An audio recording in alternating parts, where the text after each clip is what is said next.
Welcome back to OtakuDaiKun. Let me make sure we all good here. Cool. Oh, no, what? Hey, what are you doing? What the? What? What? What did I just do? Okay. I was just trying to move my windows around and accidentally clicked something. Okay, well, let's see what the hell this is real quick. Yeah, we're already at Hisui's route. We've been busting through, man. Welcome to the Miramoon staff room. We found your way into one of the secret places in Tsukihime. In this room, you can get a glimpse of the localization process. Ah, okay, cool. The unofficial localization process.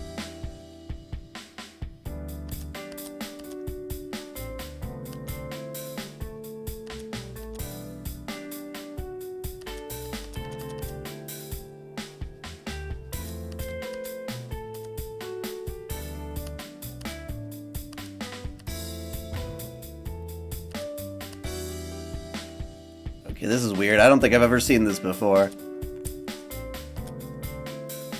It's rather silly.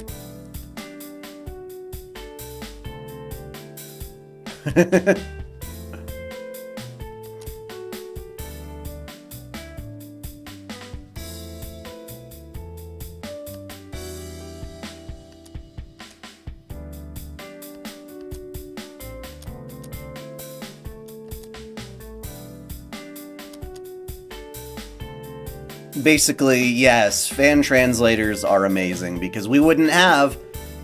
We would literally not have the foundation for our Type Moon fandom without people like Miramoon. And I am so indebted to the guys who are doing Mahotsukai no Yoru.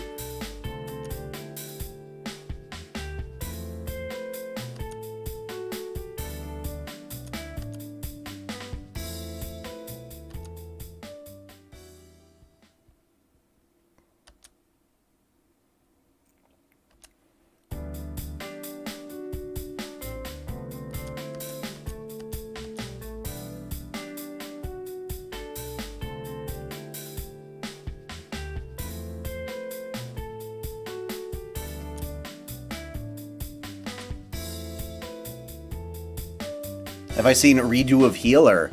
Yes. Yes, I have. I need to watch episode 3 because it usually took like a little more than like an extra day to get the uncensored version or something. So I still need to find that.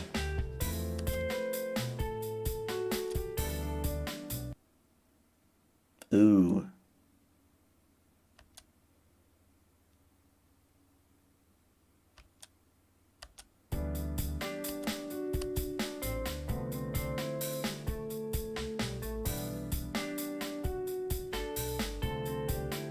Oh, I still see you on Twitch.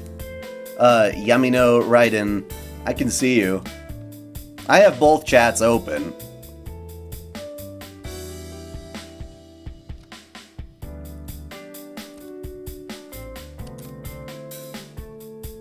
What time is it? It is 2 p.m. for me.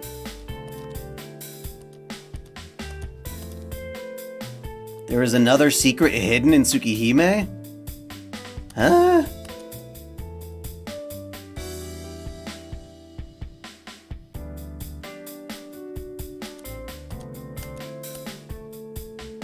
Man, this took 3 years. Wow.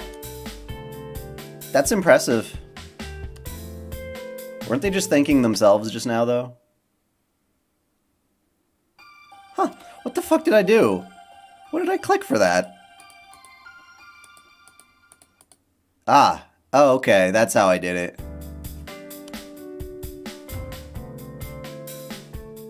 Well, I found a secret I didn't know existed.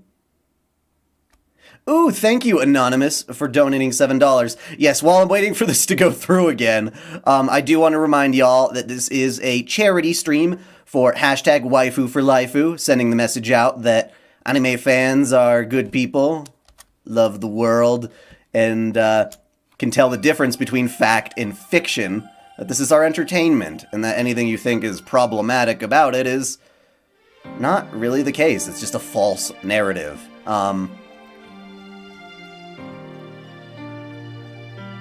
Nasu fan translators that they overly literal sometimes need to proofreading because that makes sense. Insert Obama giving Obama an award meme. Maybe. I mean, to be fair, like 99.99% of all like award shows and ceremonies are just big like circle jerks anyway. But yeah, okay, so I clicked this thing. The first, I guess it's the Tsuki?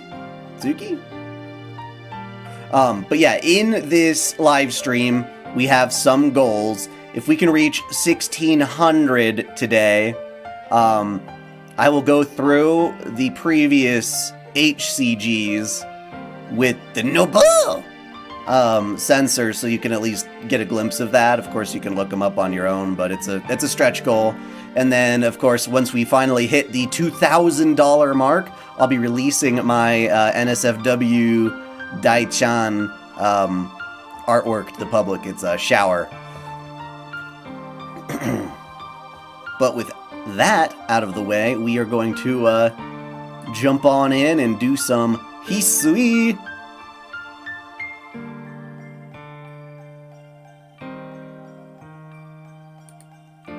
We are going to start from the beginning, but we will also kind of zip through things so we can have an idea of where the route starts versus where it doesn't. So, prologue. Yeah, we already know about the prologue. Shiki's got his mystic eyes. He met Aoko Aozaki, my bad.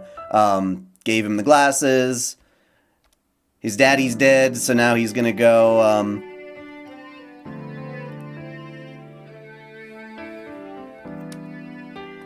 And of course, I'm not asking you personally to just keep donating more and more and more. The goal would be to try to grow the size of this stream through promotion. So, you know, I already shout out everything I can onto every social media I got. But go ahead and, you know, share this link. It's very easy to do while we're streaming with people you think might be interested. What do you think of Arthur and his Lady of the Round Table? What do you mean, Guinevere? Are you still taking trumpet requests with donations? You know what? Why the hell not? Sure, if I know the song.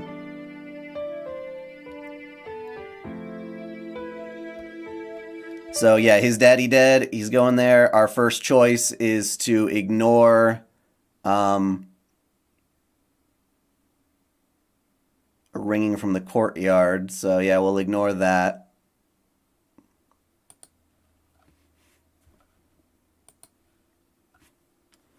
He's going to move into the Tono household again.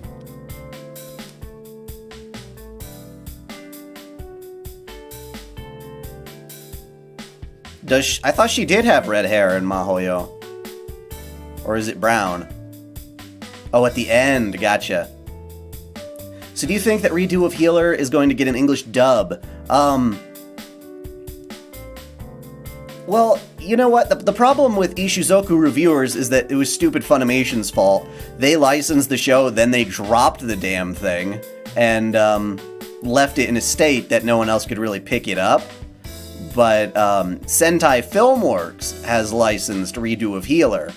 And Sentai has a history of doing some shows in sub only and some shows in dub. They've been doing much more dubs recently, so I don't know, they're kind of hit and miss, but it's possible we'll get that.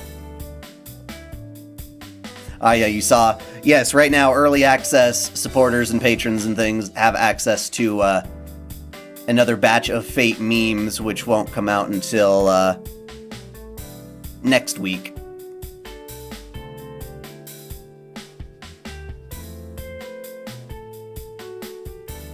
Yes, enjoy your afternoon. But yeah, no, it's possible that it will get a dub. It's possible. Sentai's not so crazy about it, but at the same time, like they're not so strict or what do you call it? Prudish as Funimation, maybe? The gender bent knight of the round that I show you on Discord. I don't know if I... Oh, the group of knights. Sorry, yeah. What about them? I thought it was a really pretty picture. Do you watch Redo of Healer for the plot? Kinda, yeah. I'm curious to see the revenge take place. I did read into the manga, though. But yes, okay, so, yeah, we're gonna move into the Tono Mansion after school today. We meet CL, she brainwashes us, bum bum bum. You don't think it'll get a dub? We'll find out. We'll find out. It's an interesting thing, because I don't know what Sentai has said.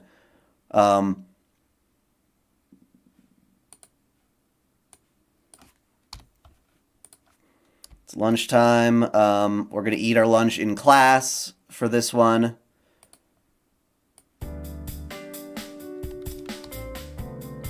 Going over a lot of previous stuff. So he's sitting in the class. More Arihiko. More meeting CL. Bum bum bum bum.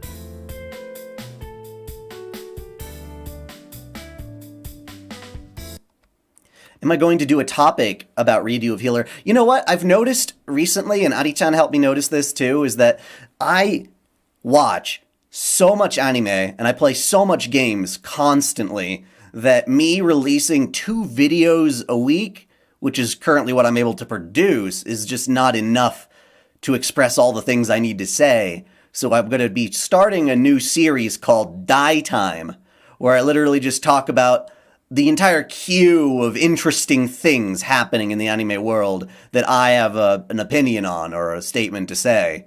So Redo Healer is definitely going to be a part of that. I will be making a video about that. It'll be the week after next. Hopefully that'll be out. And I have a huge list of things to cover. But in general, it'll just be, instead of making a video where I try to make and elaborate on a larger topic, which I'll still do occasionally, go through a sort of a bullet-pointed, like, quick, less scripted barrage of various anime topics and things that are going on.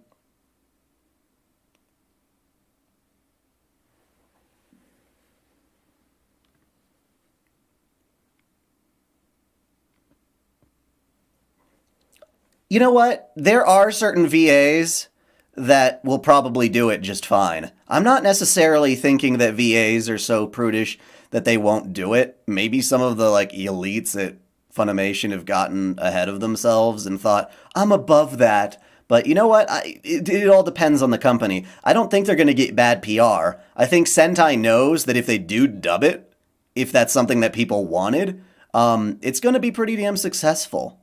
I really do think that there are voice actors out there who will do it. And you know what's really, really funny? You know, you might call me an old guy, and I am getting old. Jesus Christ. I was playing, Anime Music Quiz the other day, and it pulls from your entire My Anime list and challenges you to recognize songs. And they were just reminding me of so many shows that I've watched, like, one time in the past, and I really liked, but God, I have to rewatch. But these are, like, shows that probably none of you guys even know anything about. Like, it's before most of y'all's generation. It depends on who. A lot of my viewers are still my age, too, like, 30. But either way,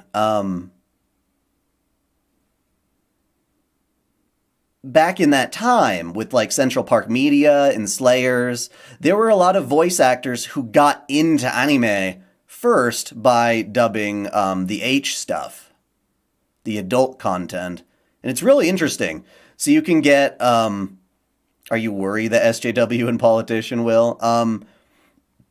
Yes, I am worried about that. That's why I make videos with my voice talking about how stupid I think that idea is. That's why I'm running a charity to show the world that, hey, we're anime fans that are saving lives. So when you complain that it's normalizing blah blah blah blah, they're full of crap. But name a show. Those Who Hunt Elves. I don't know if you know what Those Who Hunt Elves is. I liked that show. No, I watched anime much older than what you're saying, Travis. But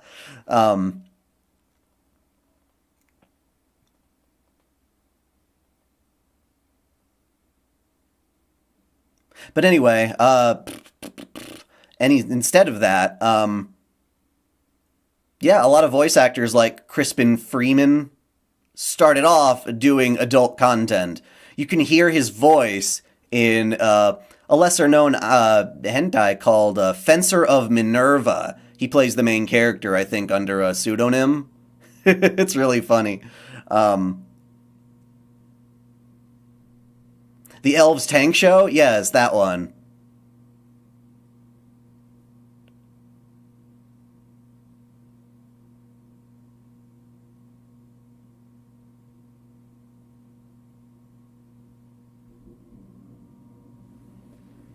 Yeah, I like Those Who Hunt Elves. I need to watch it again. It's been ages. I like those old school anime. That for me were what was coming out like basically during the ADV era, the early ADV films when they were releasing all those DVDs. But okay, anyway, so school's over. We want to go straight to the mansion. Yes, we do, because that's where Hisui be. We gotta go see her.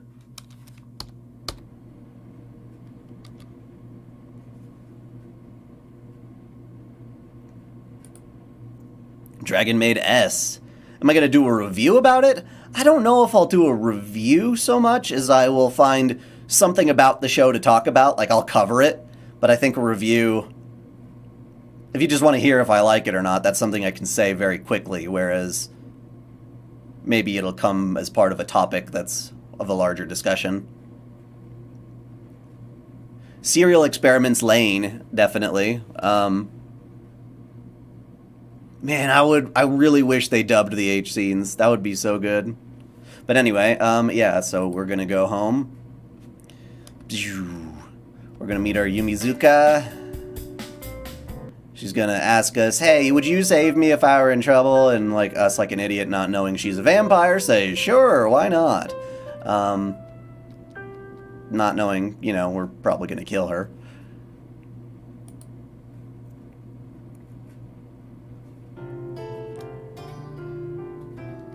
Go to the school, or sorry, we go home, we're having a flashback, and who are we going to think about? This is where we first make a choice that's different from the other routes. Bryce Papenbrook, yes, I would love to hear that. Oh, well, you're talking about the English VAs. Are you ready for Bed Simulator, the route? Yes, Jaden, you're absolutely right. This route is a very weird route. I do believe that majority of it, Shiki is like bedridden. It's kind of crazy. How is redo of Healer an anime and not a hentai? Because it's got a pretty deep story. Like, it's gonna, yeah, there's more story to it than your average H, and I watch a lot of H. And it also seems to have a better budget than most H at this point. Madam, imagine if Ufotable did an adult scene. But yes, it's the cheerful girl. You're absolutely right. We're remembering a cheerful girl. Which doesn't sound like Hisui, but we'll get there. We'll get there.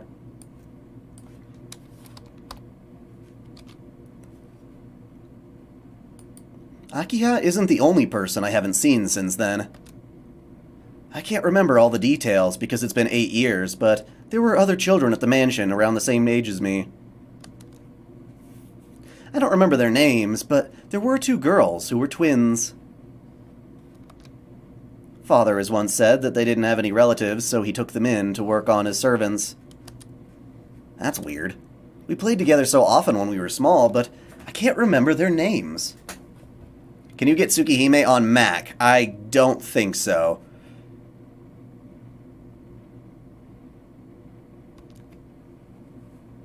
What's tomorrow's video? Lessons in Magecraft on Homunculi. The public version of it.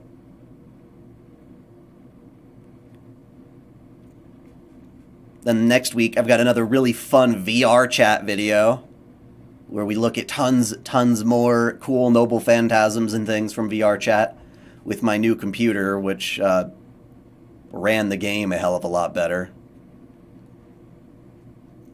You know, if you're using Mac and you like to play PC games, you've got to double partition. You just have to. But, yeah. I would also love to see KyoAni do an H anime. That would blow my mind. Like, Hibike Euphonium, but instead of, like, the Yuri baiting, they actually just start, like, making out and stuff. Man, wouldn't that be amazing?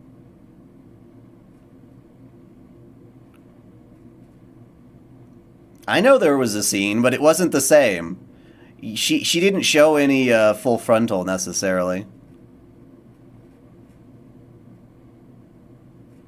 You respect the Mac user or mic user? Mac, I think is what you meant to say. Devil Artemis on YouTube. I don't think I do. I don't recognize that name. I close my eyes and cast my mind back. I should be able to remember. She was a girl who was always cheerful. So cheerful that you would become cheerful just by looking at her.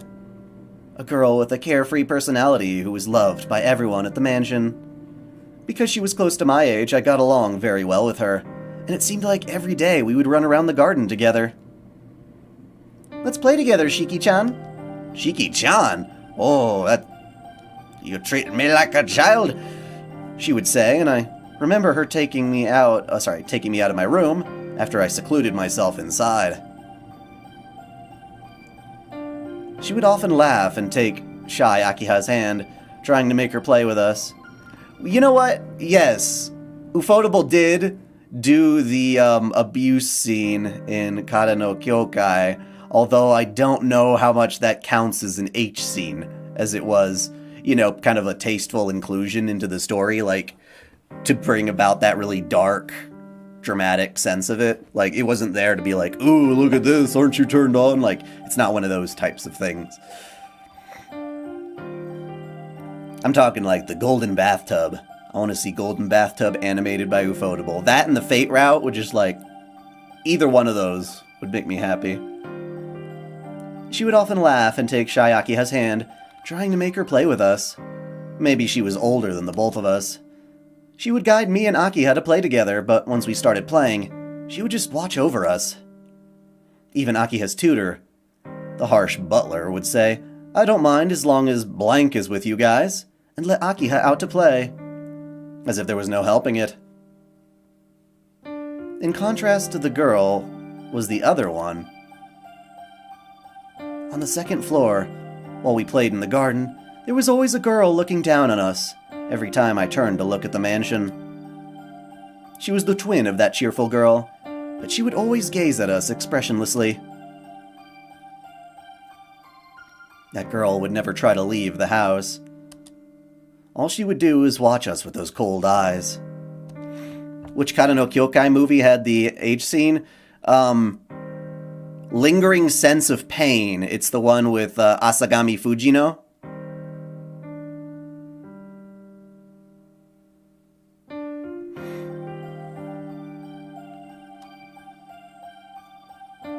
I mean, it's not like that sentence is grammatically incorrect.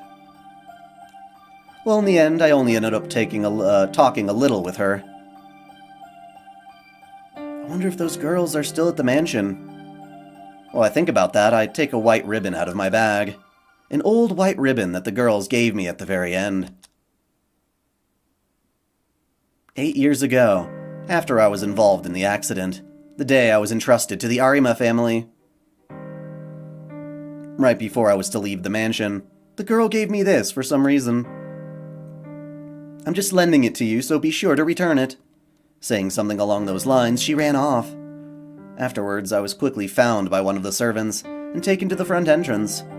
With no one to see me off, I walked out of the gates of that giant mansion, while the Arima lady held my hand. It was my last memory of when I left the Tono mansion 8 years ago. I put the ribbon back in my bag. But it's been 8 years after all. Not only do I not know if they're still at the mansion, but I can't even remember their names. To make things worse, I can't remember which girl gave me the ribbon. Still, it's not like it was some important promise or anything. But I want to keep that promise as long as I still remember it. I agreed to return to the mansion because Akiha is now there all by herself. I left there for 8 years, pushing all responsibility onto her, while I selfishly lived freely. I'm going back because I feel guilty for what I did to her. I didn't exactly plan to use this as an opportunity to do so, but if that girl is still at the mansion, I want to properly fulfill the promise from 8 years ago.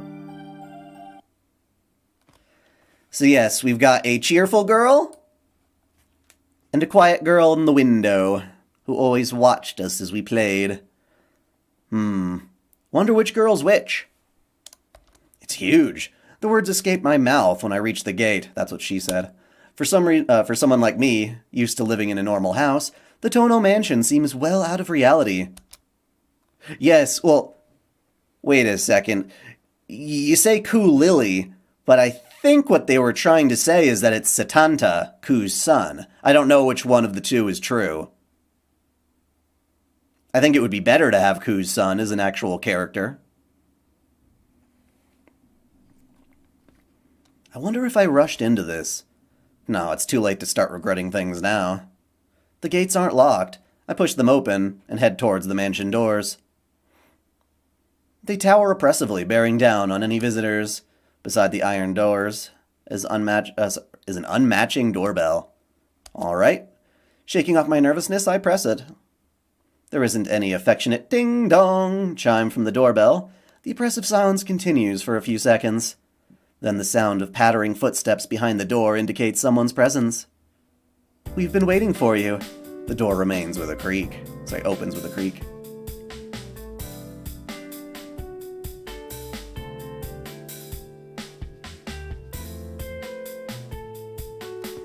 Oh, wait a second.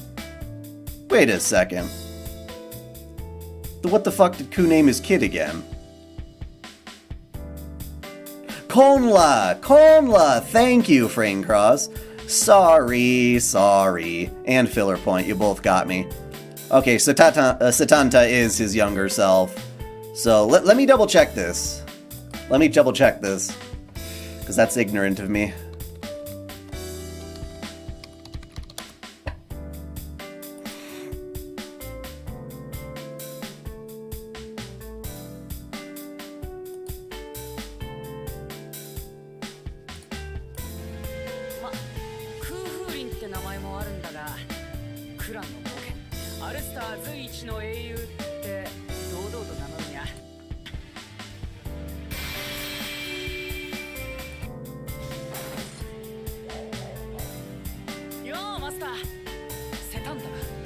Okay, you're absolutely right. My bad.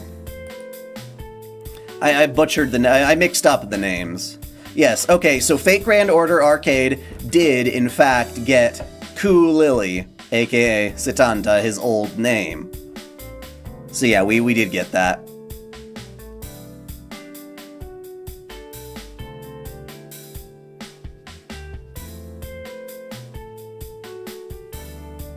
I know his lore, I swear I do, I just brain farted. The door opens with a creak, inside is Kohaku! Thank goodness, you're so late, I was beginning to worry, you'd gotten lost, we already read all this. Aha! She gives a good-natured laugh.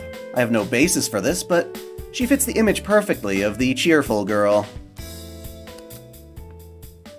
Could it be that you're the girl who played together with us when we were small? I inquire tentatively. She gives a full smile, looking truly happy. Come, you must be tired, right? Please do come in. Akiha-sama is waiting for you in the sitting room. Well, she didn't exactly say yes. The girl quickly crosses the lobby and heads towards the sitting room. Turning back as if she just remembered something, she takes a bow and a full smile on her face. Welcome home, Shiki-sama. Her greeting is accompanied by her flower-like smile. I can't think of a reply, so I follow her hesitantly.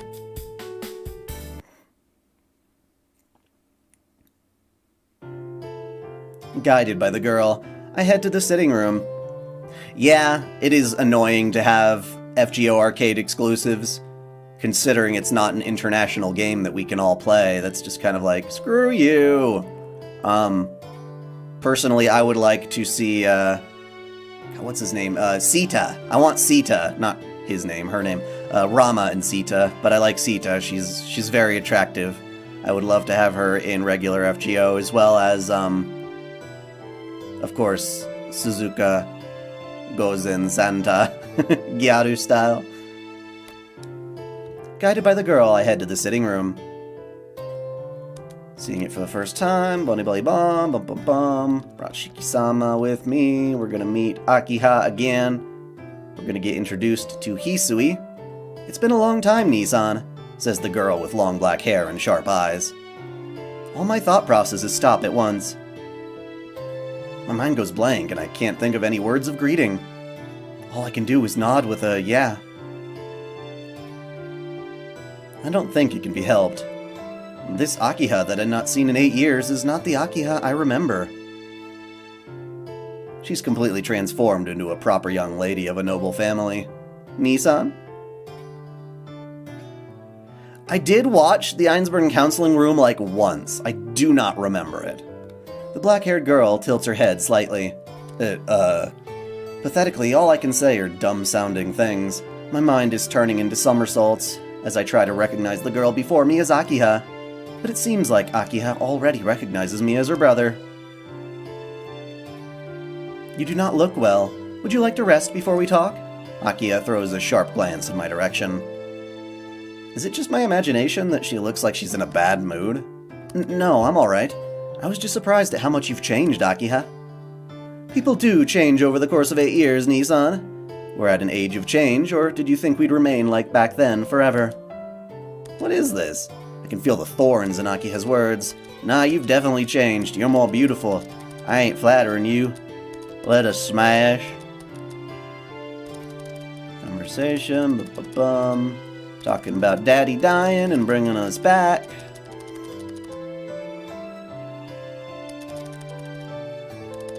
Nothing new.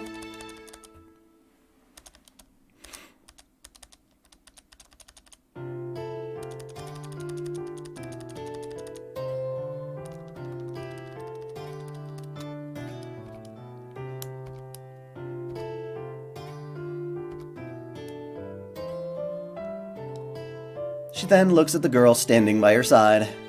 The girl called Hisui bows expressionlessly. This is Hisui. She will be your personal maid from now on. Is that acceptable with you? Personal maid? You mean, in other words, she's your servant. Akiha declares as if it were obvious. Well, what are her stats? I mean, what's her noble phantasm? Fitting with the Western style of the house, the girl in the maid outfit stands there, as if it's natural to do so. Hold on, I'm not a kid, you know. I don't need a servant. I can take care of myself. Would that include the cooking and the laundry? Akiha is pretty sharp at pointing these things out. At any rate, now that you've returned to this house, you will obey my directions. I don't know how you lived at the Arima house, but you're living at the Tono house now. Please accept everything given to you.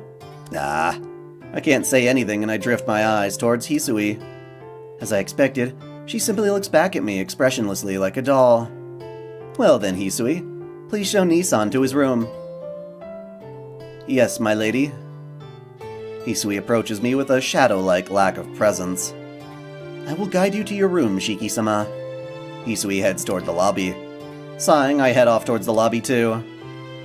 Is the lobby? We enter the lobby. The mansion split in the west wing, blah blah blah blah blah. Take me to my room. It's getting dark already. Did you say something, Shiki? Hisui stops and looks at me. No, I'm just talking to myself. Don't worry about it. After staring at me, Hisui bows and starts walking again. Is this my room? Yes. If you're displeased with it, I can arrange a different one for you. No, there's no way I could be displeased with it. It's just a little, no really, too fancy for me. Shiki-sama, it's fine. I'll gladly use this room. Understood. This room has not been touched since 8 years ago, so I do not believe you'll find anything unsatisfactory with it. There's something a little odd about the way Hisui said that. It's as if she's implying this was once my room. Hey, is this by chance my old room?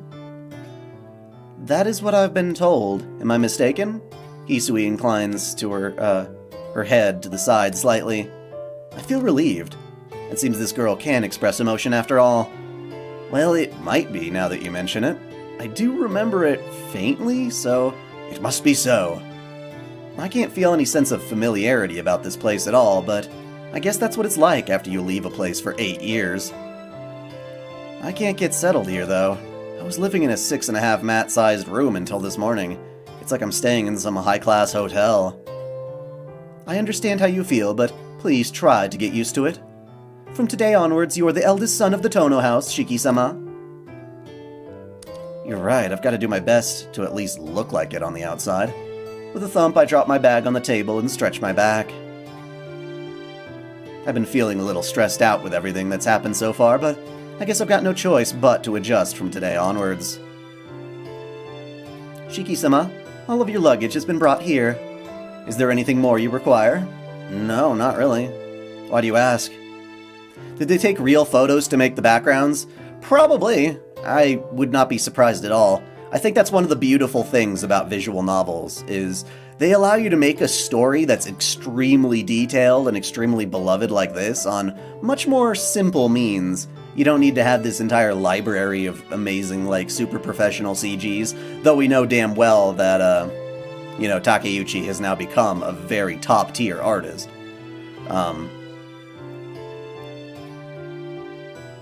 But in general, it's like, making a visual novel is something that I can do and hope to do myself soon.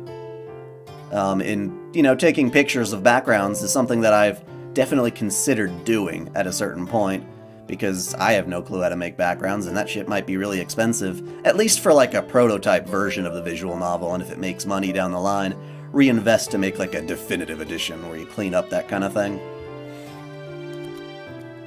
If there's anything you need, I can have it prepared, so please do not hesitate to ask. I see. No, I don't need anything more for now. I didn't have much luggage to begin with. Just this bag, the glasses. Oh, that's right. I'm sorry if I'm mistaken about this, but you and Kohaku-san are sisters, right? For an instant, surprise flashes in Hisui's expressionless eyes. Yes. Kohaku is my older sister. Really? Great. And that means you two must be the girls who once lived here. I'm so happy that I inadvertently raised my voice. In direct contrast to my joy, Hisui does not move. Hisui? You and Kohaku-san were the children taken in here, aren't you? We used to play together. I wonder if you remember. I close my mouth as soon as I speak. No. This girl I had played together was the bright and cheerful one. The one who just gazed at us with those cold eyes has to be. I played together with your... Oh, what the hell? No! Spam, spam, spam! I get a lot of spam and it bugs me. There are plenty of good free resources, but if you want to make something truly your own, it kind of helps to, do your own things too. Do you prefer the older Takeuchi style to the newer one? I like his current style right now, I've got to say. I don't think he's changed that much over the years. Just implemented certain lighting techniques and things like that. I don't mind it when he goes out of his way to draw a character that doesn't look like Saber. Like, that's pretty good, but... Yes, this illusion was on my phone. I love my ringtone. But,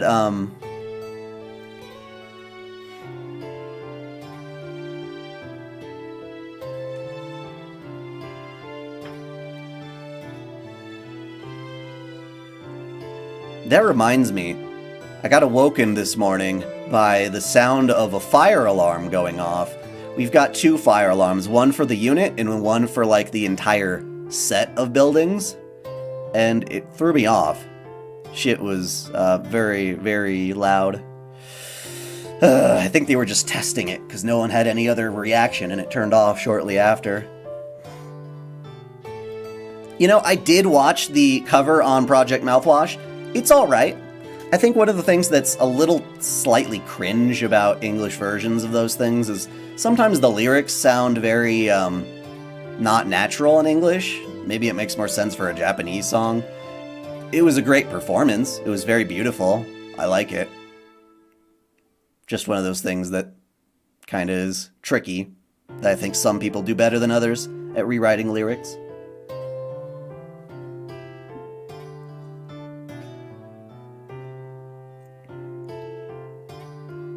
Mecha Hisui serving him.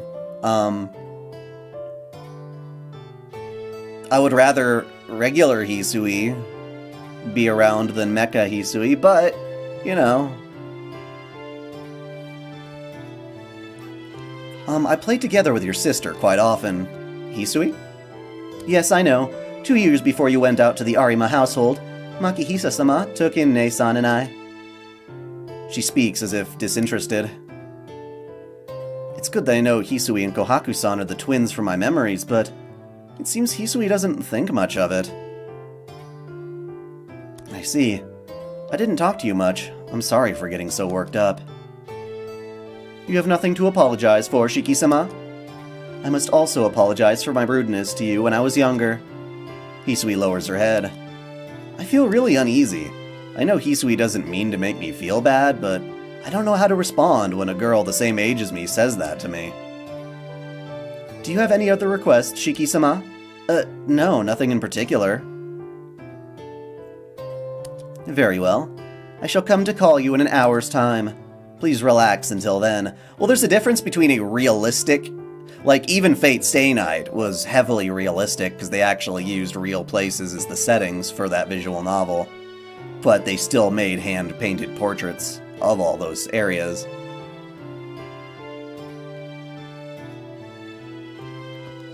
You weren't a fan of his manga? Man, I love the art style from High School of the Dead. It's so sad that we're not going to have any more of that.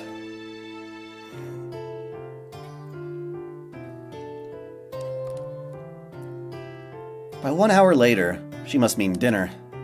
But even if she tells me to relax, how would I do that here? Clock says it's around 6 o'clock. Usually I'd be watching TV in the sitting room around this time, but I'm having serious doubts as to whether there's any such thing in this mansion. Hey, do you got a TV? No, my sister does.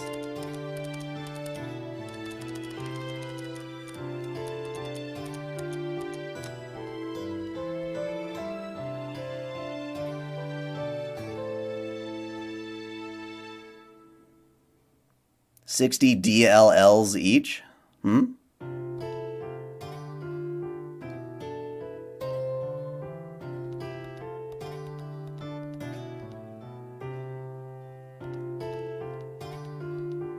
So I can read or watch TV, but we don't have a TV. It's in Kohaku's room and he ain't about to do that.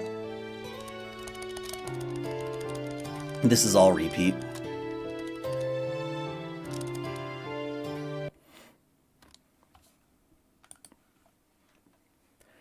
And, you know, it's funny because if you look at the High School of the Dead manga and then the anime, I think that's probably one of the best examples of, like, an anime perfectly replicating a mangaka's style. Because it looks exactly like the manga, just brought to life in animation. It's pretty wonderful.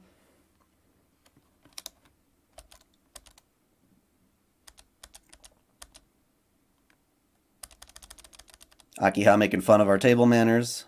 Or judging it, rather. It sucks you can't skip over the first part.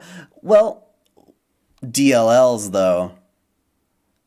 It's funny you say that, because a .dll file is like a plugin file or something.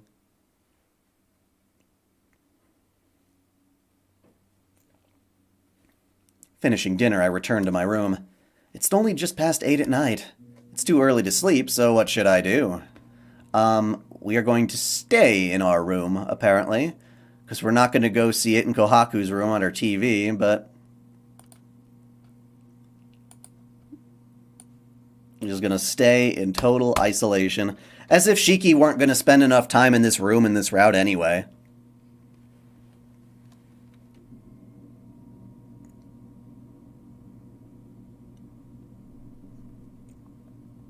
Yeah, that's correct, Alexander.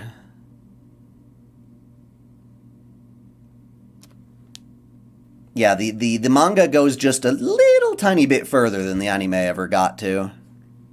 But it still ended on just as much of a cliffhanger, if not even more so, because they added that little extra bit.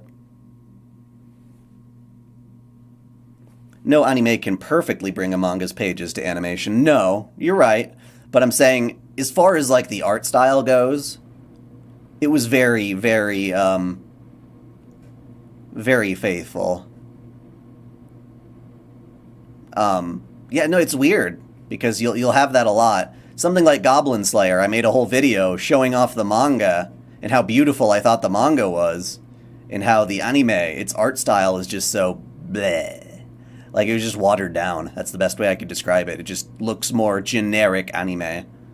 You could also argue, there's a H studio who keeps making adaptations of visual novels and manga and things like that, and pretty much everything that they make looks pretty much exactly the same. The same style of drawing the girls, even though they're adapting all these other works. It just is such a shame, because half the fun of that is looking at an artist's style.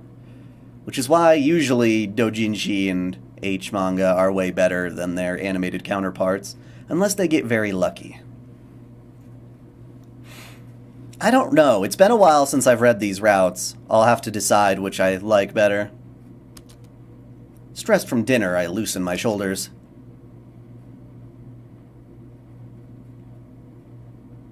I stretch out as far as I can and then collapse onto the bed. Man, even dinner's hard work. Well, it's not like the knife and fork are really heavy. It's just that Akiha's gaze is really severe. Are you there, Shiki-sama? I can hear Hisui's voice along with a knock at the door. Yeah, I'm here.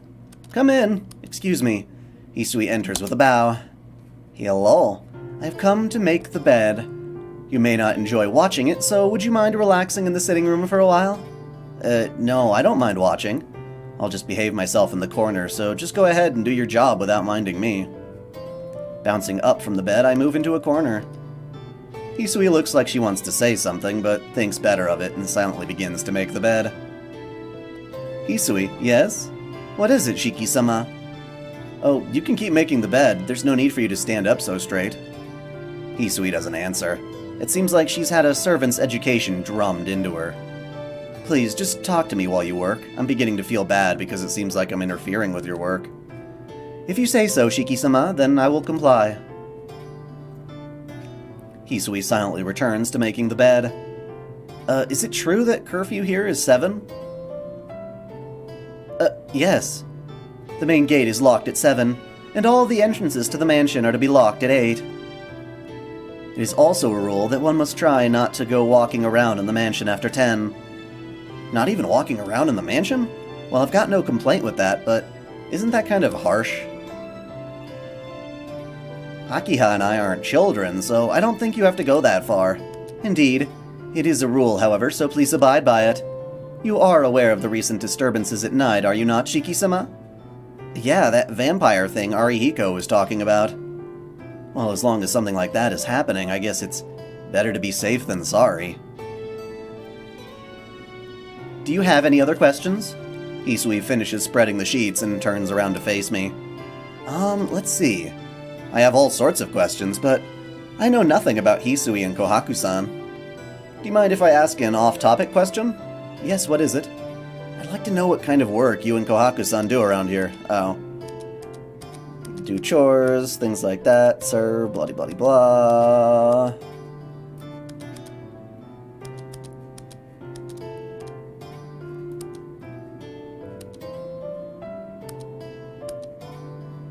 Try to get her to stop calling you Shiki-sama. She's not going to do it. She can't do it. She can't. It's impossible.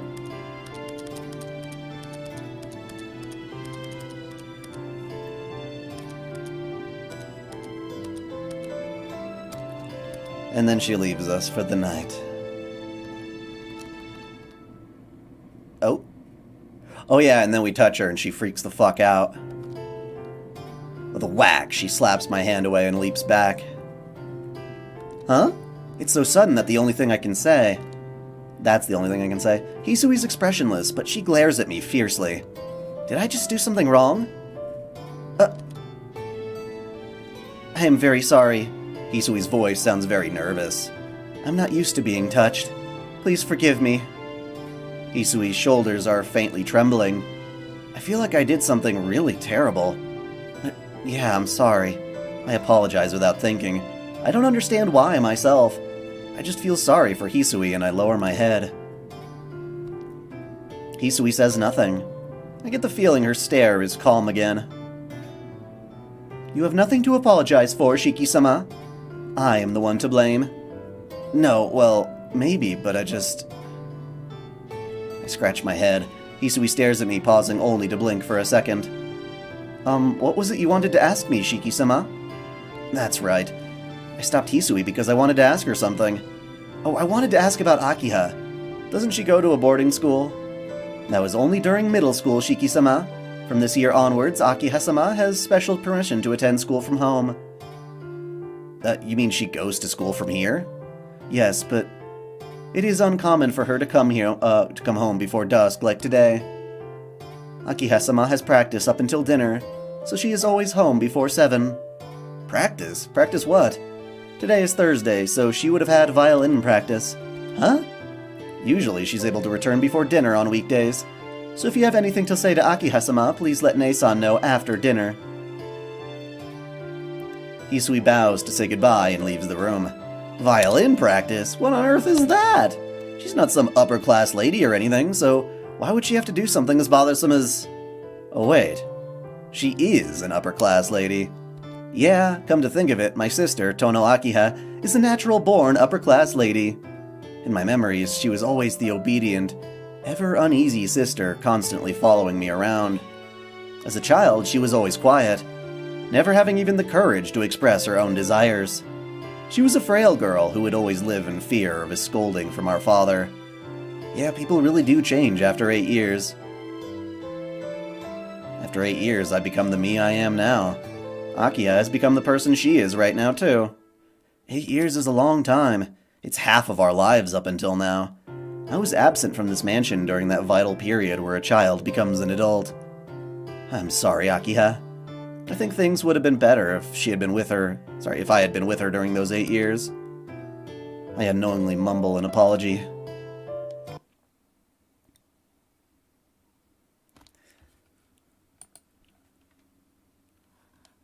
Left by myself, I lie on the bed. This house from 8 years ago, my blood relative from 8 years ago, it feels a little like they belong to someone else. Hint, hint. I wonder what's going to happen to me now. Grumbling to no one in particular, I fall asleep. And then we're going to get waked up by... Or rather, never mind. It's Umma.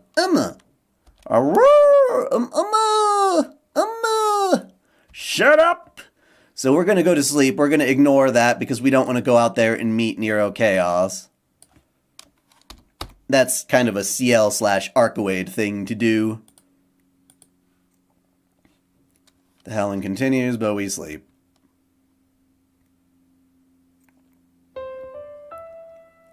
Nostalgic dream, cicadas, cheep, cheep, cheep, cheep, cheep, cheep, cheep. Oh wait, no, we're not. Different dream. Finally, different dream. Sorry, let me read that. I have a nostalgic dream. The end of summer 8 years ago, after I was injured, was taken to that hospital where no one visited, and met Sensei. Upon returning to the mansion, I heard from my old man that I would be taken in by a family I've never heard of. Everything happened so fast. Right after the day I left the hospital, I ended up going to the Arima household. There was not a single cloud in the blue sky that day. The start of autumn. I was led away from the Tono mansion. But before that girl had come to see me, sneaking past the eyes of the adults.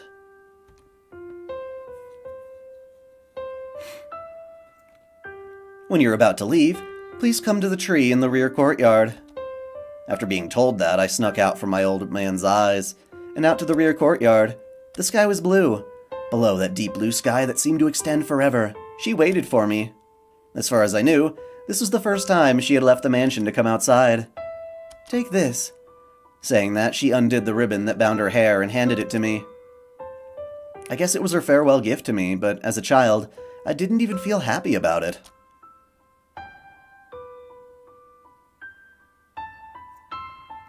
After all, that kind of a 9-year-old boy... what kind of a 9-year-old boy would feel happy about receiving a ribbon? That ribbon is my favorite, so give it back to me later, okay? But those words... Those were the words that saved me. Give it back, she said. Come back is what I heard from those words. Just that was good enough for me. That last day, with no one ever to see me off. For her, who I had never even spoken to say that to me, it made me happy. But I could not say I'll definitely return it. As clever as I was at the time, I realized I would never be able to return to this mansion ever again. Those are the only words we exchanged. Something about her icy eyes was very sorrowful. It was time, so I began walking towards the doorway. The girl just stood there like a doll, watching me leave. A distant dream of what happened on one fine day, under the cloudless blue sky.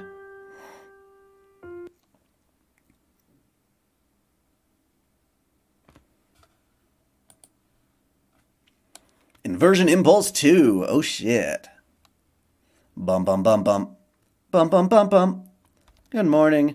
I hear an unfamiliar voice. The dream quickly fades as a voice calls me back to reality. Asadayo. It's time to wake up, Shiki-sama. An unfamiliar voice greets me. Stop calling me Shiki-sama already, goddammit. I told you yesterday it sends chills down my back. I wake up. Hisui stands far from the bed like a statue. I sleepily look around. Good morning, Shiki-sama. A girl in a maid uniform bows. For a moment, I doubt my eyes. Finally, I recall my current condition. Yeah, I came home, right. I push myself up and look around the room. Outside the window, the weather's great. A blue sky like the one I saw in my dream. Good morning, Hisui. Thanks for coming to wake me.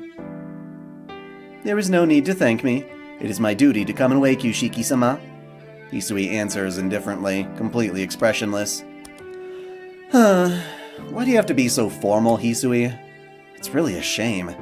If Hisui had only been half of Kohaku's brightness, she would be really cute. Do you need something?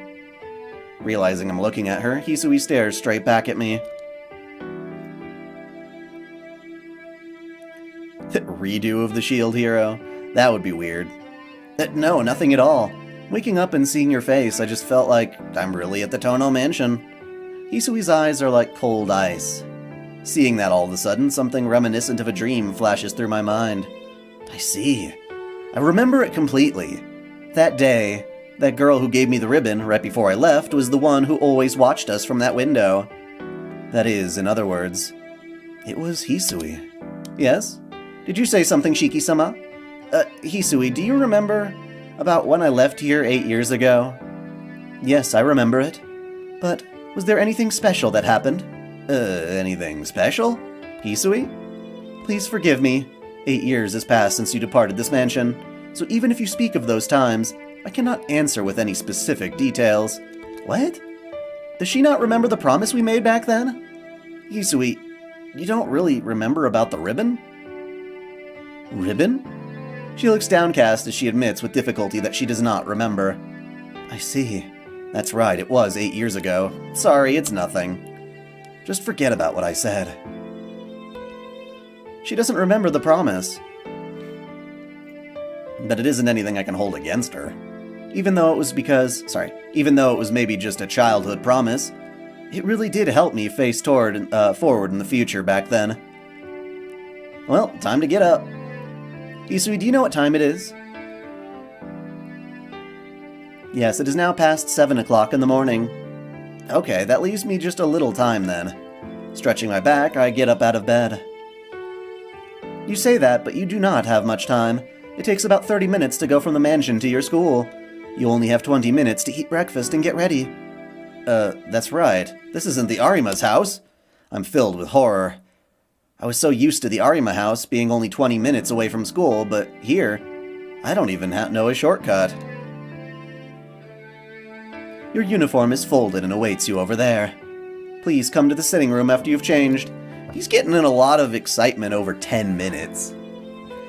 Just 10 minutes. Damn it, if you're gonna wake me up earlier. Muttering selfishly to myself. I reach for the uniform. It's folded neatly and the shirt has even been ironed. Passing my wrists through the sleeves feels good. It's that fresh, brand new feeling. Akiha and Kohaku-san are relaxing in the sitting room. Akiha's wearing the uniform of the Asagami Ladies' Academy, a famous school for young girls. They're drinking tea together gracefully as if breakfast ended a long time ago. Who are we going to greet? We're gonna greet both of them, because we're not gonna single one of them out until it's their route. How strategic. How very visual novel strategic. Avoid getting too close to any one girl unless it's the one you want. Good morning, you two. Good morning, Shiki-san. Wearing a white apron that suits her, Kohaku-san replies with a smile that could not possibly be any larger. On the other hand, Akiha just casts a glance at me. Huh. Good morning. You certainly took your time this morning, Nissan.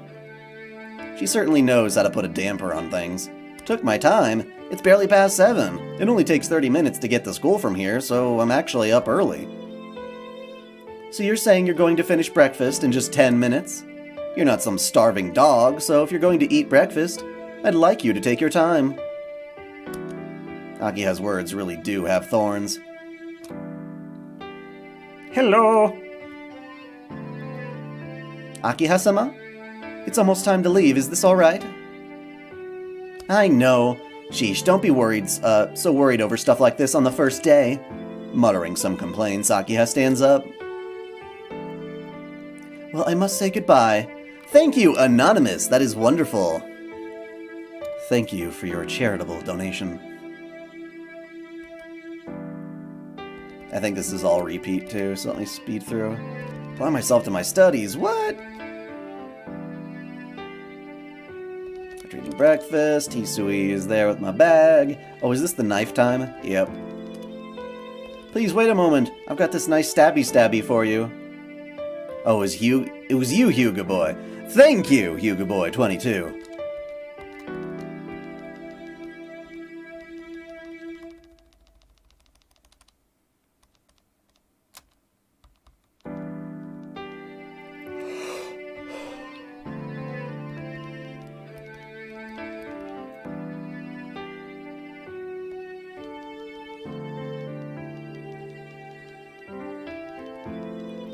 Fruit knife, baby, fruit knife.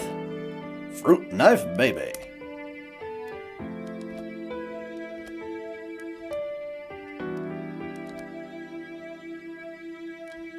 Yeah, I've seen all this before. Going down the hill to school. We are not going to meet Arcuade. Oh, actually, we're going to see Arcuade, but not go after her fully, right? Well, we're at school, so whatever. Arihiko, blah. Satsuki again. We're remembering she's not at school anyway, so let's ask about her. Where the fuck is Satsuki? She be vampin', man. She be vampin'.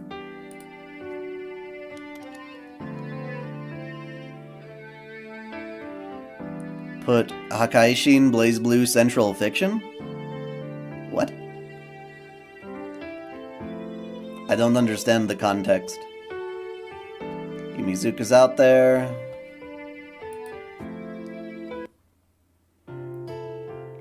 I finished the Prisma Ilia event the other night. It took the whole night. I'm like, Jesus, such a grind fest. Yumizuka doesn't show up to school. We're wondering what the hell's up. We're not hungry, but, I don't feel well. I ain't gonna eat no food. I ain't gonna eat no food. Sorry, I really don't feel too good right now. I'm going to the clinic, so please just have lunch with Arihiko. Oof. Oof, oof, oof.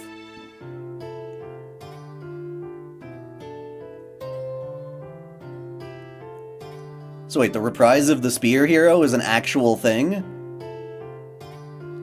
I thought you were just speculating names. That's kind of weird. Homeroom's ended. Still no. Girly girl. We go home. Reach the top of the hill. Walk along the wall. reach the front gate of the mansion.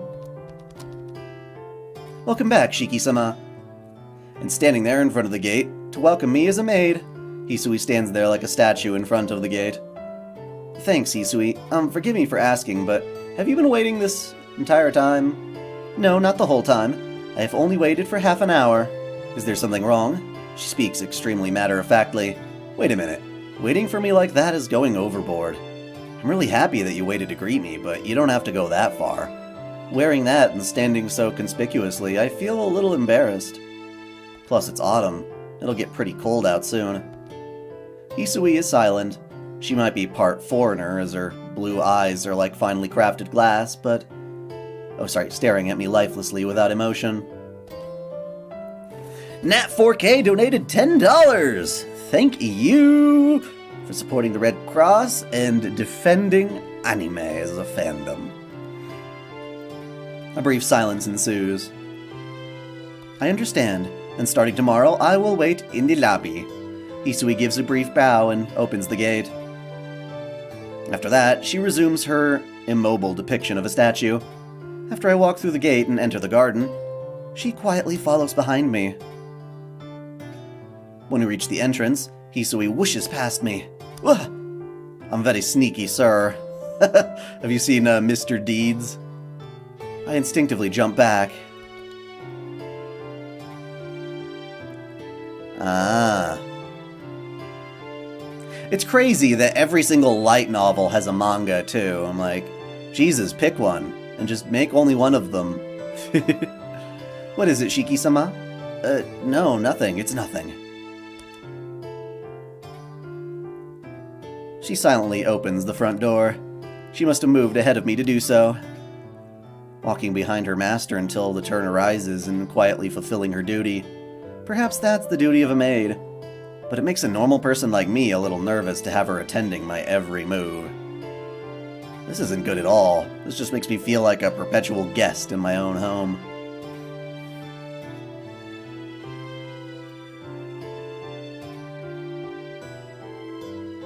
Hisui? Yes, what is it, Shiki-sama? I said this yesterday already, but I'd like to do things that I can do myself. No, please let me. This is sort of a secret, I suppose, but the truth is, I really am pretty lazy deep inside, so I tend to let things go. Yeah, I really want that to be a secret from Akiha. I do not understand. Are you telling me to be more strict? No, that's definitely not it.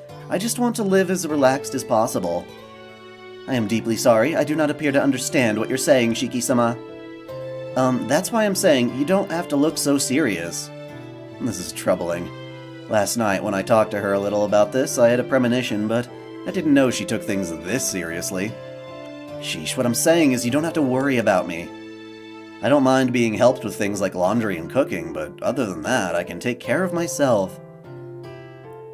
Isn't just you and Kohaku-san taking care of this enormous mansion? Sorry, isn't it just you? So I don't want to add to your duties, just relax. Her expression doesn't change. She doesn't answer or even give a nod. Just a quick closing of the eyes, I think. I understand, but you do not have to worry about me, Shiki-sama. Nah, she doesn't understand at all. Hisui swiftly swishes to the side to make way for me. I sigh. I really am taken aback.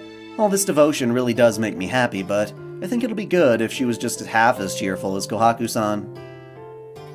She has such a beautiful atmosphere around her. Maybe if I just relax a little bit, that would be... Shiki-sama, are you not going to return to your room? No, I was just thinking about something. I turn to the side and face the stairs. Hisui looks rather longingly at the bag in my hand. I think she wants me to let her carry it. She went through all this trouble just to greet me, and now she wants to carry my bag. I ignore her longing attitude as I quickly walk towards my room. But must carry bag. Must carry bag. Please take off your school clothes and place them here. I have to clean the mansion, so if you need anything, please call for me.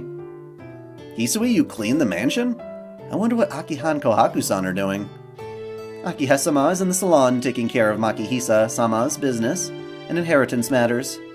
Ne-san would most likely be sweeping in the courtyard. Huh? My old man business... Sorry. My old man's business inheritance? Is she talking with a lawyer or something? Yes. It seems that she is being informed about all of the administration policies. So she will be extremely busy until after dinner time. Or until dinner time, sorry. Well, the old man did suddenly pass away, so he probably didn't tell her anything about his company. Sorry for taking your time. I'll call you if anything happens, so you can return to what you were doing. I understand. Well then, please excuse me.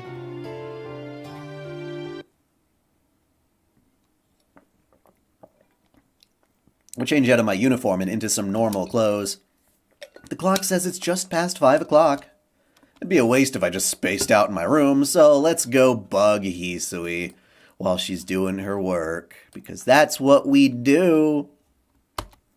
That's what we do.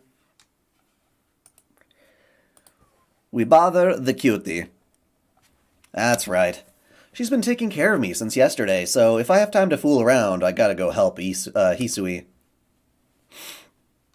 Well then, Hisui said she'd be cleaning the mansion, but where could she be? I go down to the lobby. She wasn't in the hallway on the second floor, so maybe she's in the sitting room? Not here. Not here. Not here. Not here. She's not anywhere on the first floor. The only place I haven't been are the locked recreation rooms, the guest room, and the salon where where Akiha is right now. I guess she's on the second floor then. It is a big mansion, so there's probably a bunch of places I haven't looked. Psyching myself up, I start up the stairs. I go up the stairs and glance down the hallway, and then I see Hisui's silhouette standing by the window in the east hall of the mansion. Score! Another CG! And a donation to the... Ah, we hit it! $1,600! $1,600! That is wonderful. Thank you! That has breached our... Oh, wait, holy shit. No, we're at 1738. It just updated. Oh my god! That's amazing. That's absolutely amazing. So, yeah, you guys, I'm gonna do the Nobu H scenes at the end of the stream. So, holy charity, Batman!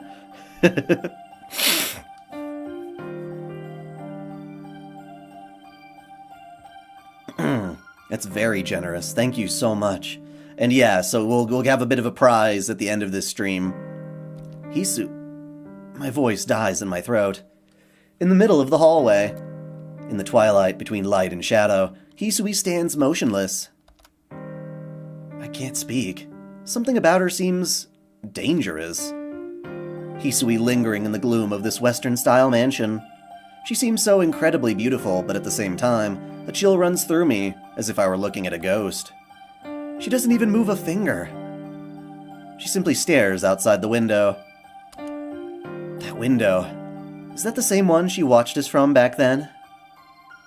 Hisui. I can't do anything but stare in fascination. I'm so dumbstruck, I can't speak or even blink. I can only watch her. And then, her eyes, still like that of a doll's, suddenly turn towards me. Shiki-sama, is something wrong? No, nothing. I just, Hisui tilts her head in curiosity. That seems to break the mysterious spell I was under. I was looking for you because I had some free time, and thought I'd give you a hand. For some reason I couldn't find you, but I made it. I see.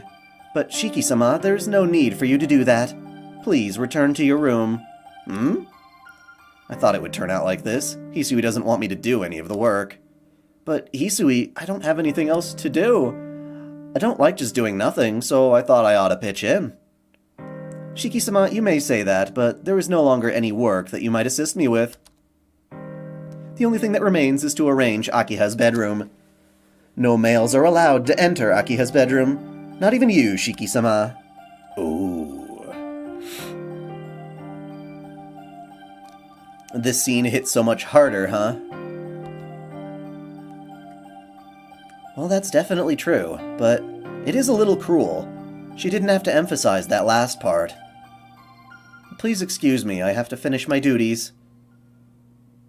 Her footsteps echo in the air as she goes into Akiha's bedroom. Sheesh. I just can't go into a girl's bedroom because I have free time. Oh well, I guess I'll go back to my room. I turn on my heels. Before doing so, I get curious about the window Hisui was staring out of. Huh? Isn't that Kohaku-san in the courtyard? You can see the whole courtyard from this window. Was Hisui looking out into the courtyard from this window just as she did when she was a child? I mean, obviously I know the truth. We're not going to spoil it, though. We're not going to spoil it. But feel free to, when we get to that point where the full meaning of that scene is revealed, go ahead and remind me. It's after dinner, and we drink tea in the sitting room. Akiha sits across from me, and Hisui stands by the wall. There's no such thing as a TV in the room, and Akiha doesn't say much. Everything seems so high class. Shiki-san, can you come here for a moment? Kohaku-san's cheerful voice calls from the lobby. Nii-san? Kohaku is calling you. Did you do anything to make her call for you? No, I don't remember anything. I'll be right back. I leave Akiha and Hisui behind and go to the lobby. Kohaku-san is pacing back and forth by the entrance. Kohaku-san, what are you doing? Ah, Shiki-san. Well, it's a little complicated. Can you please step outside with me? Here is not a good place. I don't understand what's going on, but I follow her anyway. You have something to tell me? Is it a secret or something? Yes. If Akiha-sama were to hear it, she would get mad at you, Shiki-san. Something Akiha would get mad over? What do you mean? I haven't done anything to make her mad. Oh, it isn't anything you did, but, you know, while you were eating with Akiha-sama, a guest came to see you. Huh? A guest for me? Yes. She was walking around the front gate, so I called out to her. She was wearing the school uniform of your high school. And then Kohaku-san began to describe the guest's appearance. About my age, with a slightly childish face, a cute girl. Her long hair tied in pigtails? I feel as if my world is enveloped in darkness. That description. Isn't it Yumizuka Satsuki, who ran away from home? She asked, is this Tono-san's mansion? And I answered, yes it is. Then she asked, is Tono-kun here now? And then what, Kohaku-san? Well, she seemed to want to talk to you, but she refused when I asked if she wanted to come in. She seemed okay that she would not get to meet you right now. Kohaku-san wonders aloud what it was all about, and she tilts her head. But I'm the one who wants to know. Why did Yumizuka come to my place? I don't know, but I have a bad feeling about this. Kohaku-san, how long ago was this? It was before the end of dinner, so about 10 minutes ago. And which direction did she go? She went down the hill towards the station, I think. Can I make it? If I run, if I get lucky, I might make it. Got it. I'll be gone for a little bit, so please keep this a secret from Akiha. I understand. If Akiha-sama found out, she would not leave you alone, Shiki-san. Giving a quick bow to the smiling and cheerful Kohaku-san, I run down the road and into the night.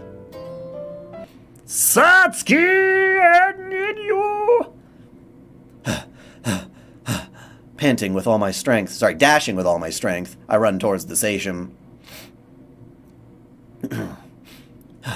I look for someone like Yumizuka in the crowd in front of the station.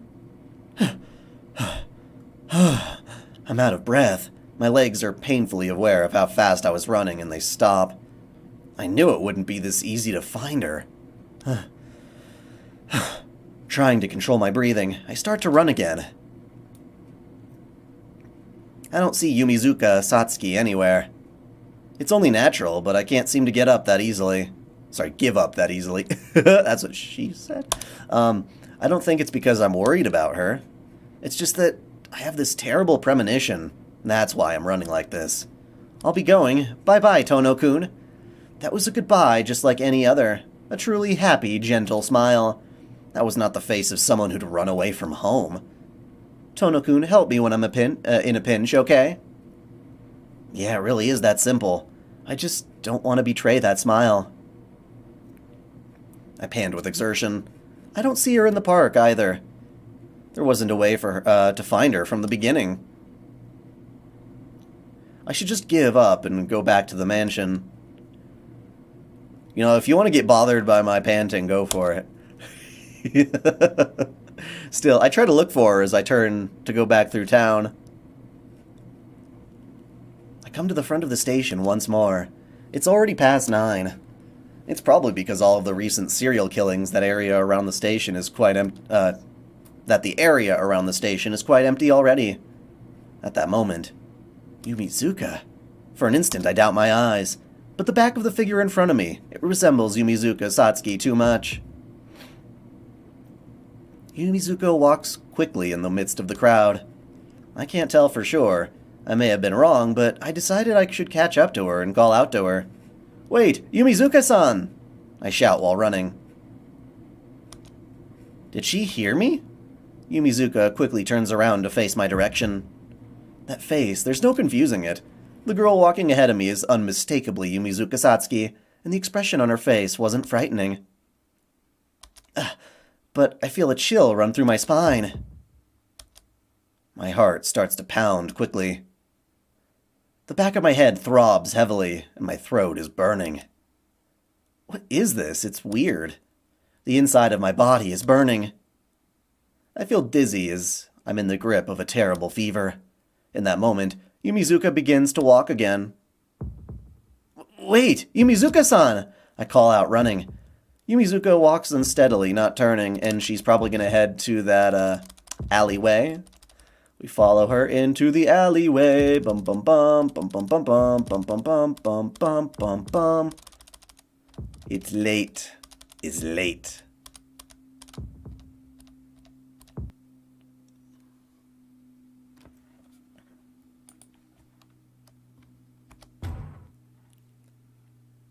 We grab the knife and we go and look, just like last time. Oh, what the fuck? What the hell? I didn't... What?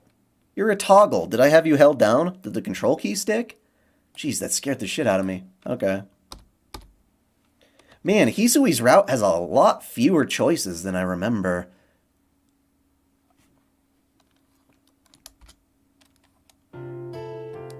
Yumizuka, she gobbled up them peoples.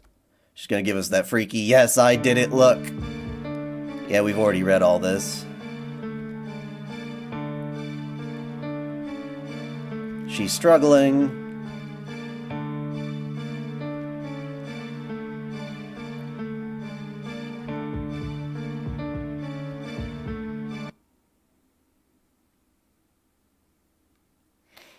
Before I realize it, I'm back at the mansion. Just like a pet somehow finding its way home, I guess. I'm on the verge of collapsing from dizziness. I didn't think I would make it back this far. Vomit. I'm going to vomit. My heart is exploding. I can hardly breathe. I have to hurry and rest. Since I've collapsed so many times before from my anemia, I know I'm about to faint. If I just rest my body in bed, this nausea, my exploding heart, will all go back to normal. I can forget about all that as if nothing happened, and wake up to a normal day.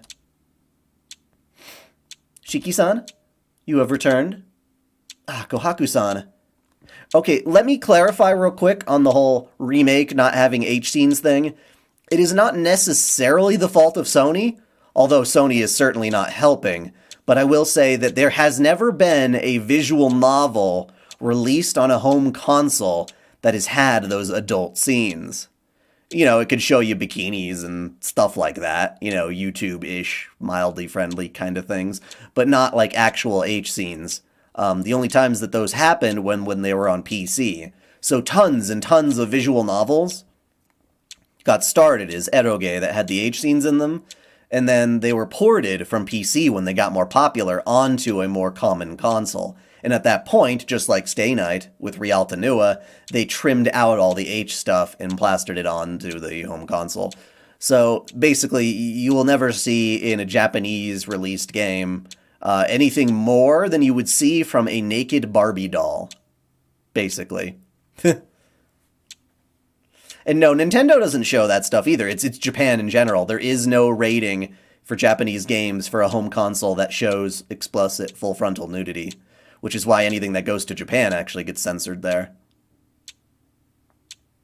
I don't know if it's illegal, but there's no rating system that would allow them to sell it in commercial stores, so there'd be no benefit to do it. However, on PC, they can get away with murder.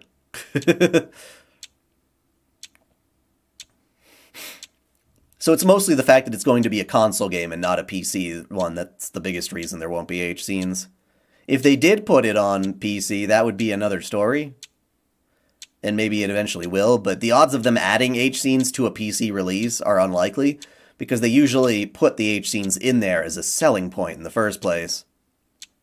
It's true, a naked Barbie doll. Like, for all the complaints about censorship of anime, about how lewd things are like Senran Kagura and Dead or Alive Extreme Beach, like, literally none of those games have any full frontal nudity. They have less nudity than The Last of Us 2.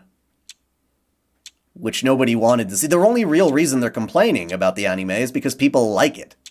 Like, oh, now that you're enjoying it, but if nobody actually wanted to look at Abby's boobs, it's all okay. Go ahead and show those all you want, because no one's liking it. No one's expecting it. You know, but as soon as somebody's enjoying it, then it becomes a problem. But even then, yeah, you look at all those Japanese games, and it's like, if they ever do whip off their top, there's always a light there, or it's just they don't put the nips or the genitalia on the body. It's just, again, the Barbie doll effect.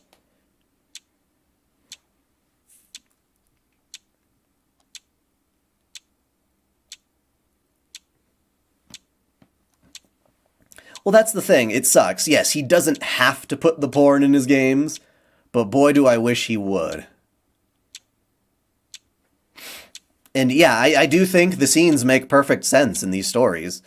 I don't think that they're, you know, they're cordially written, sure, but I think as far as their role in the narrative, it helps. It helps. Anyway, back to the story. Kohaku-san emerges from the west hallway. That's right. Kohaku-san's room is in the west hallway on the first floor. Welcome back, Shiki-san. Did you get to meet your friend? Yeah, I met her. I remember as soon as I answer. The scattered limbs. What happened in Devil May Cry 5, where they covered up with the shiny, is, yeah, that was Sony. That was Sony being stupid, because Sony of America, I guess, being stupid, because I guess Xbox didn't have that.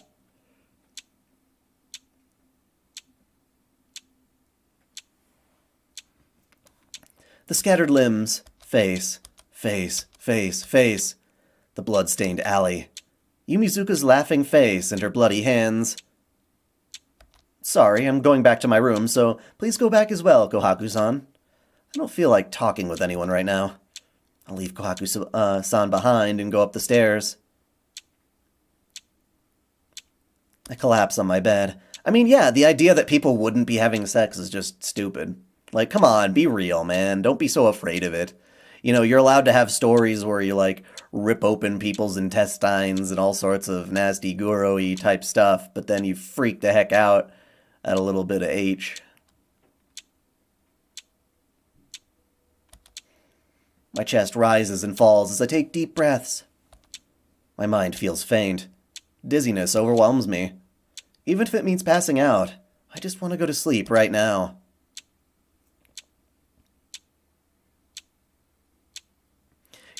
You don't think anyone likes the Nasuverse H scenes? Liar! Liar! Liar, filler point! Do I not matter?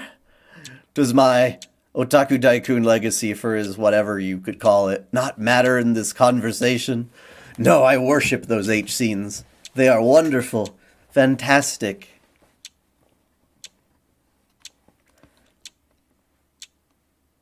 So why can't I sleep? I'm so dizzy right now, but why don't I pass out like always? If I close my eyes, the vision of that scene in the alley shows up under my eyelids. My heart throbs violently. It isn't terror, rather, it's closer to sexual excitement. Why? I don't understand it at all. Is there this thin of a line between terror and lust? Huh? Who can it be at this hour? Shiki-sama, are you awake? That whisper is Hisui. Just imagining her form, my heart calms down a bit. Yeah, I'm awake. Please come in. I'm not gonna eat you. I'm just silly. I'm being silly. I do highly suspect people who are like, oh, I'm better than that, I don't need the H scenes, kind of might be like trying to put on a front, because I feel like if they had the actual option, I don't know. Maybe that could just be projecting. But Hey, Hisui. What's this? Hisui enters carrying a tray and something that looks like medicine wrapped in paper. Hisui, what are you doing at this hour?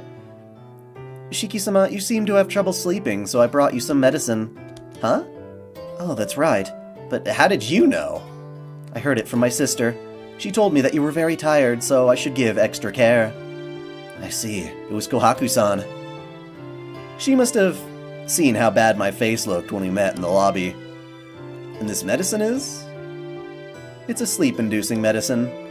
Your personal physician gave his approval that it could be used for you. Approval at this hour? No, my sister asked your personal physician as soon as she found out you were coming here to live in this mansion. Wow, Kohaku-san is pretty amazing. She's pretty thoughtful. Anyway, I'm very thankful right now.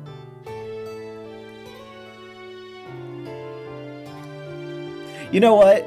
Didn't Stay Night have a lot of mollusk stuff too, now that I recall? I'm not saying the writing was any good. I'm mostly talking about the pictures and what was happening. And sometimes the writing was okay. Like, if you chop out, like, you know, like a good 30% of the awkward stuff. And yes, the H scene is way better than the terrible CG dragon. Taking the water from Hisui, I drink the medicine. I start to feel very sleepy after a while. Thanks, Hisui. Please give Kohaku-san thanks as well. As you wish. Well then, please rest well, Shiki-sama. I can hear Hisui's footsteps. It feels like all the power is draining from my body. Feels good. I space out. As if I was passing out, I quickly fall asleep.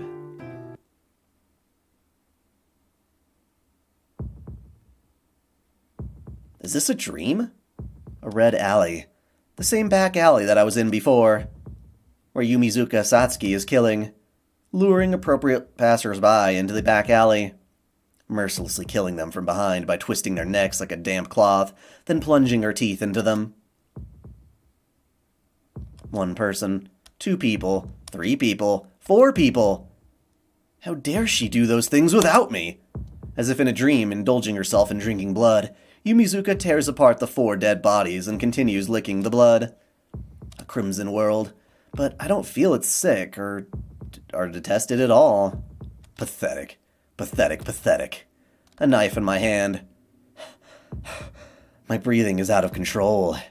My heart is pounding like a piston, urging me to do something. If it were me, I'd do a much better job. I breathe hard. Is it because I'm holding back my impulse of wanting to do the same things Yumizuka Satsuki is doing? I'm going out of control. Because I don't want to see such a thing. Why are you hesitating? There's no hesitation. Why are you holding back? There's no holding back. There's no point resisting it. Someone's irritating voice. I want to do what I want to do. That voice, is it my own? Yumizuka is crying. Is she crying because she's not good at killing?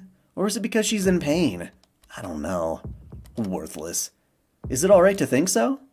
That woman is worthless. But am I the one who's worthless? Worthless ones should just be killed. Is it alright to kill the worthless? Kill. Kill. Kill. Kill. Kill, kill, kill, kill, kill, kill, kill, kill, kill, kill, kill, kill, kill, kill, kill. I like kill a kill. Mato Ryuko is bae.